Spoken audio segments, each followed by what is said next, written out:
నా కొడుకు ఖచ్చితంగా పోయి మాట్లాడుకోవాలి. రిజిస్ట్రేషన్ చేసుకొచ్చి ఇల్లు పలగొట్టిందమ్మా. అయితే మళ్ళీ ఇప్పుడు షట్టర్స్ కట్టుకున్నా ఏం సామాన్ పెట్టినా ఉంచలేదు మేడం.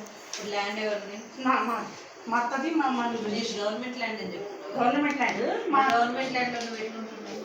అయితే మా గవర్నమెంట్ ఇచ్చింది. గవర్నమెంట్ పక్కకు రిజిస్ట్రేషన్ అయింది. ఏది అంత కాగితం నువ్వు చేసుకో ఉంది. నాకు కాదమ్మా, నువ్వు ఎంఆర్ఓ దగ్గరికి వెళ్ళి ల్యాండ్ నా పేరు మీద ఉందా లేదా చెక్ చేసుకో. అర్థమైందా? దాంట్లో గవర్నమెంట్ ల్యాండ్ అనేది చూపిస్తుంది.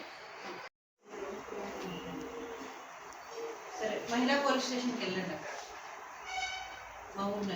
మౌనర్ వెళ్తే పిలిపిస్తారు, ఆమెను కూడా పిలిపిస్తారు. అక్కడ ఇక్కడ వీళ్ళు వేరే పనులు ఉంటాయి కదా, మహిళలకే సపరేట్ పోలీస్ స్టేషన్ ఉంది అక్కడ మొత్తం జిల్లా. అక్కడికి వెళ్తే వాళ్ళని పిలిపిస్తారు. ఆమె లేడీని కూడా పిలిపిస్తారు. మీరు ఎవరైతే చెప్తుందో సంబంధం ఉంది ఆమె కూడా పిలిపిస్తారు. సరే,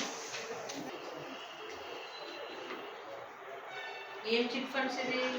లీగలా మేడం? కేసు అయిందా? ఇంకా నేనైతే గతంలో వీలు ఇచ్చినాను, ఇంకా కేసు ఒక టైం రాలేదు. ఎప్పుడు ఇచ్చారు? 22లో. ఇప్పుడు 25 కదా. ఏజెంట్ ఉన్నాడు కదా అంటాను. ఇప్పుడు ఇది నడుస్తుందా? ఈడ బ్రాంచ్ తీసేసాను మేడం. బ్రాంచ్ తీసి ఇప్పుడు చేవేలనే అంటారు మేడం. మెయిన్ బ్రాంచ్ మేమేం జడ్చర్లోనే ఉంటాం.